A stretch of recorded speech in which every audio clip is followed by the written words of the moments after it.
Yeah, might be a little frustrating, especially for characters like Captain Falcon. Yeah. Like, Falcon's going to have to rush them down, try to run at them, and those characters want that. They want you to make that mistake to run in. Very much that sort of Japanese meta of being very patient, kind of slow sometimes. I think in doubles it's going to be a little bit exacerbated because, you know, obviously 4 people on the screen. And I love, you saw Falcon go so low there, staying away from Pac-Man. Really smart. T was just drifting forward, holding forward, hitting that A button over and over again, and Falcon was able to go underneath it because, you know, sometimes you can go underneath that pressure, but now Ken is coming out, and oh my god, T gets hit by his own partner in the middle of his down air. A little bit of a miscommunication there, and they're going to pay for it. This is a strong start for Red Team, honestly. Oh my god, T getting bounced around there. I just realized these are 2 ball-shaped characters, which, as funny as it is, I feel like that kind of helps Falcon a little bit, because, like, it's easier to hit that knee, you know what I mean? Like, if the hurt box is, like, I feel like you might be able to make it work. Sonic is only a ball when he wants to be. Oh, I love that teamwork there. The stomp into the up air there from Sephiroth. Yeah, and Sephiroth doing really well at killing, at like just putting a lot of pressure on these characters. Oh. Whoa! What are you doing, brother? We were just complimenting you. Oh, I say one nice thing about someone, and then they SD. I take it all back. Chaos Blast. Nobody died. Okay. Oh, he's dead. No. Oh, I thought T would be able to stuff it. No. Oh, but he lives because of the trampoline. Team not setting up the trampoline again. A lot of times when it might save your opponent, you go for the trampoline higher up, and oh. Yeah, a little bit too crazy off stage. It is ambitious to try to edge guard a Pac-Man. By the way, what is T doing? So, Ken is over here getting stomped by 2 people. T is just doing acrobatics on X Games mode on the right side of the screen. Yeah, Ken. Oh, nice save for. What's happened? T, what are you doing? He is just still down there having a great time while his partner's getting annihilated, and that time, you know, he just gets edge guarded once, and now it seems like it's a whole massive lead. Yeah, blue team is T is recording YouTube content. Like, can Pac-Man go under PS2? No, nobody can. There's a wall there, T. Stop. Why are you making YouTube videos? Man, but I'm really impressed with how well the red team is picking up combos. We saw jab into up smash. We saw a couple big combos that ended with a stock taken off of Ken, and now Ken setting up this edge guard.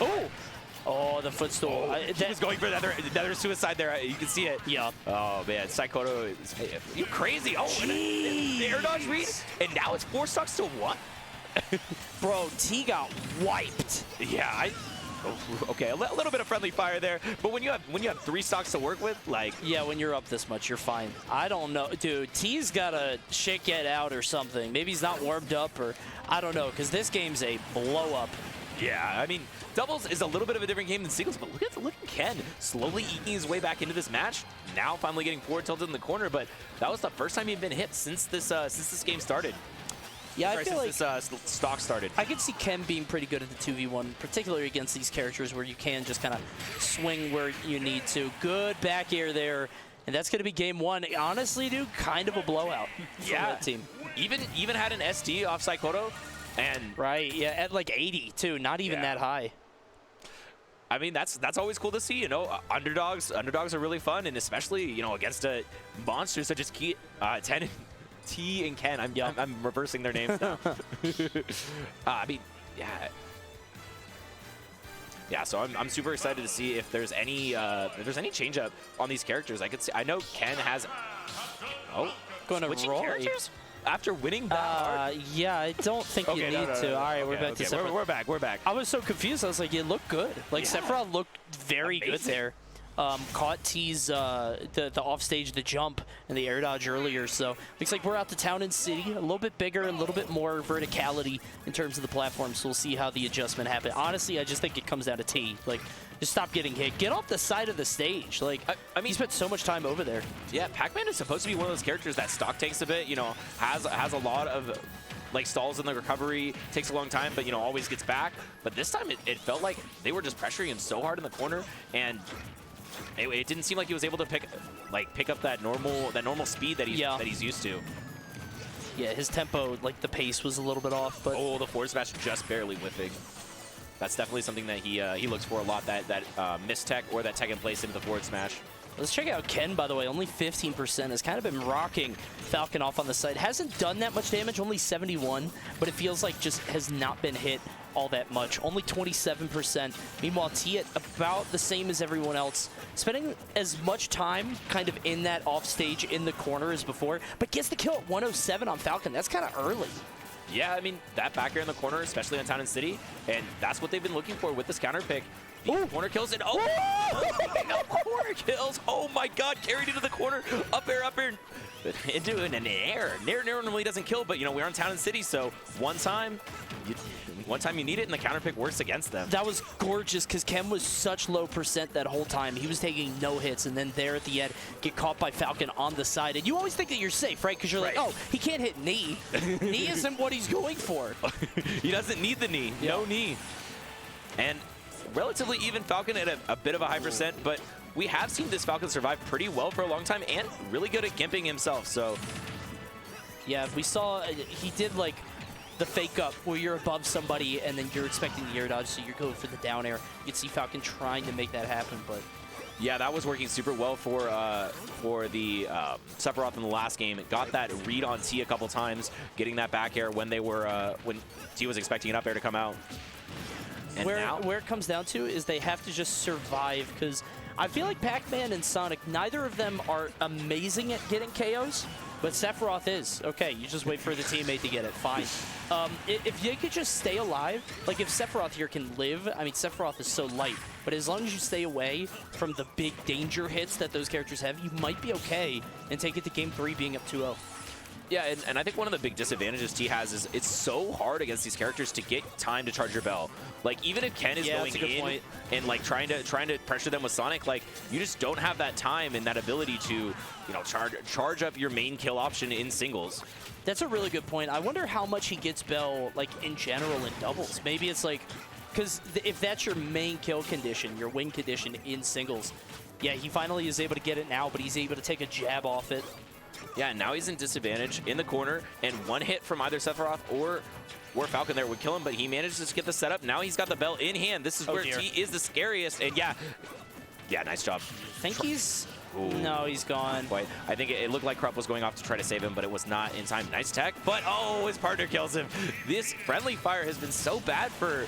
the red team. They've killed each other, I think, at least 2 times this game, and that's so brutal considering they were keeping it really, really even. Yeah, we've kind of gone off the rails on this one. It was looking so good for so long, and then eventually just a little bit of a miscommunication. The big issue here, I think, yeah, we don't have to fight. We don't have to engage. We'll time you out. Yeah, we're up a whole stock. Do you see who you're fighting? You're too slow. You're fighting Ken and T. You're not gonna win this war.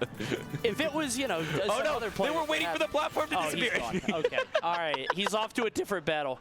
That was like a cutscene in Final Fantasy. He's like, he won somehow, like, you know, Sephiroth, he wanted that to happen. That was part of his plan. It's like when you when you beat up the boss, and then the boss, like, somehow is totally in fine. The cutscene? Yeah, it just rides away into the sunset, and you're like, but I just beat you. I don't care. I won. How do you leave? Where are you going? All right, well, unfortunately, they didn't win that one. Ken and T gonna take a game. And again, it's so weird because it looked like they were so behind, but just the momentum shifted so clearly in that final sort of stock for everybody. Yeah, it's crazy how abrupt doubles can be. Like, you see like this steady flow for an entire game, and then just 1 or 2 interactions out of nowhere. And the break point, like when someone dies, is massive. Right.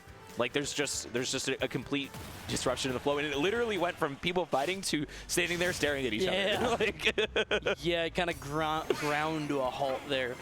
That's a really good point, though, in that in singles you could kind of like read the trajectory of the match, sort of get the feel of it. In doubles, anything can happen at any moment. Some guy swings wild, hits their teammate, and then they're down not just the one stock, but they steal a stock from the other guy, and then he dies at 130. It's like, it could be just debilitating. Yeah, and also the factor of when you kill someone and then you have that 2v1, or when one person's off stage you have a 2v1, it's a completely different thing.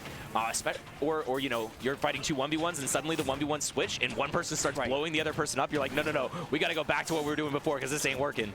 Yeah, if you can make the power plays worth it. Yeah, I mean. Ooh, huge up smash there. Tries to go for another one, kind of cheeky, but not going to happen. So one thing about these characters is both Sonic and Pac-Man have that throw that puts you in like a lot of lag, and they're invulnerable during it. So you can just F smash the other one while they're holding them down there and doing their spin move or their waka waka on the ground. Yeah. But it doesn't seem like that happens very many times. We did get one of those there, but there hasn't been a whole lot of grabs the entire match. No, we saw one like sequence where they were going back and forth. But yeah, right now it's just kind of a slugfest. These guys going all out, just slamming each other. You saw Falcon with these up smashes consistently. Maybe a little ambitious trying to chase T off stage. You know that's what he wants. Maybe feeling yourself a little bit too much there. That's tough. Yeah, and I think the big story of this game was, I was going to say, Sephiroth living so long, getting so many kills. But right now, you know, his partner's at 1 stock, so all that stock tanking, it's still worth it, but it's still like, you know, oh man, I was doing so well, and suddenly my partner just dies at 50. Like, what do you do there? Yeah, Sephiroth is kind of killing it, but I don't know. I feel like that might come back to just haunt them. I don't know how much you can make up for that. You can see T losing that stock. I mean, Sephiroth is the MVP here. And to his credit, I mean, Falcon took 41%, but he's been on this stock for a long time. That's not that high, particularly considering how easy it is to combo Falcon to hit him a bunch. Sephiroth's going to make it back. Still living. He has 3 stocks. And he gave Sonic. Wow. Dude, how did they bring this back? Sephiroth just lived forever. I don't know. I think they've been ahead the whole time. I think we just didn't realize the fact that Sephiroth was still just on 3 stocks, not dying, and had that extended sequence where he kept getting springed, but he was just still living. Yeah, like, I'm still here. My brain automatically jumped to the next page. I was like, all right, yeah, he's going to die soon, and then they're going to take him out. But honestly, again, Pac-Man and Sonic not great at getting KOs, particularly in doubles. Like you said, I mean, that bell setup is so difficult to do. Sonic doesn't really have the time to set stuff up at the ledge to try to force something like a forward smash call out. So it does seem tough to track down Sephiroth and get, yeah, he swings wild there. He just keeps going.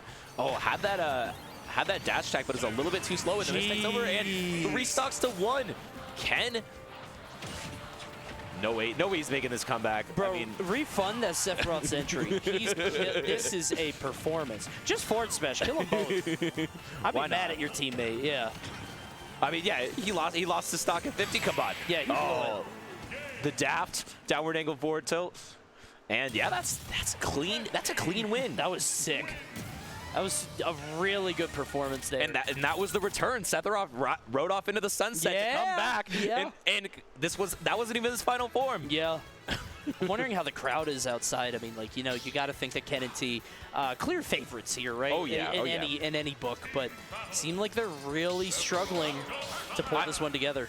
I'm 100% sure CRUP and Saikoro. Oh, the Ken Sephiroth. I was wondering if this was going to come out. Sure. I'm sure they got fans out there for CRUP and Saikoro. Like, they have to. Absolutely. Yes, we got shirtless Sephiroth showing up here. Ken does play Sephiroth to a pretty good degree. I mean, like, this character, I don't know. I was not a believer. I'm still really not. I think this character is extremely hard to pilot over the course of, like, a long tournament. You know what I mean? I think it's just mentally taxing. Yeah, exactly. I think in the context of, like, a single set or a 1v1, he's good. But over the course of the whole tournament, you're going to die at 60 to something because he's so light. It's going to be just so frustrating. But we're going to see how Ken opts for Sephiroth here. I do think it's probably better than Sonic in doubles, if I'm being honest, because, like, the whole whiff punishing thing, the way that Sonic operates just was not panning out. Yeah, and also these giant hitboxes have the ability to just scoop up a lot of what the opponent's trying to go for. Oh, yeah, and that grab, yeah. That sort of makes up for a lot of the lack of ability to get kills, because, you know, Sephiroth back air, Sephiroth forward tilt, that's where you know, Saikoro is getting all these kills. So I'm not surprised that Ken saw that, was like, wait, I want to do that too. Let me get some big swords. That looks fun. Yeah, I want to kill people too. So back to what you were talking about the you know, the idea that Sephiroth takes a lot of mental energy, and, you know, you're gonna die to random stuff early in tournament. Do you think that people should have, like, a character that they play for, like, early rounds, you know, that's a little bit easier, so you don't have to have that whole amount of thing? Oh my God, did you see that? He tried to catch him with, like, an SD. I love the idea there on Falcon trying to make that happen. I think it'd be good to have an autopilot character. I can see that, because Honestly, man, the best way to improve in Smash is to have a better autopilot, because if you get the coast pass pools, like if your autopilot is better than somebody else's like full steam, then you're just fine. I feel like Sephiroth. Oh my double knee! God! That was both the opponents. I assumed he hit his teammate. Yeah, I was sure. I was like, oh, okay, yeah, okay. I got used to watching the last match where people kept killing their teammate, but this time, no, it's just all money. Yeah, this is exactly what they want. It gets the blast, but it's only going to kill one of them at 108. I mean, despite that knee, it's still getting kind of close here. Yeah, the last stock for everyone except for CRUP, making up for the last game where he died a little bit earlier, and this time lasting a long time, but oh no, the friendly fire again. That knee, that double knee that seemed like it shifted the whole balance is now just, I don't know, it's dust in the wind, it's gone. Doesn't even matter anymore. And T getting some time to set up there is kind of a big deal, because if T is able to get that bell, it does make a huge difference in the just ability to find kills.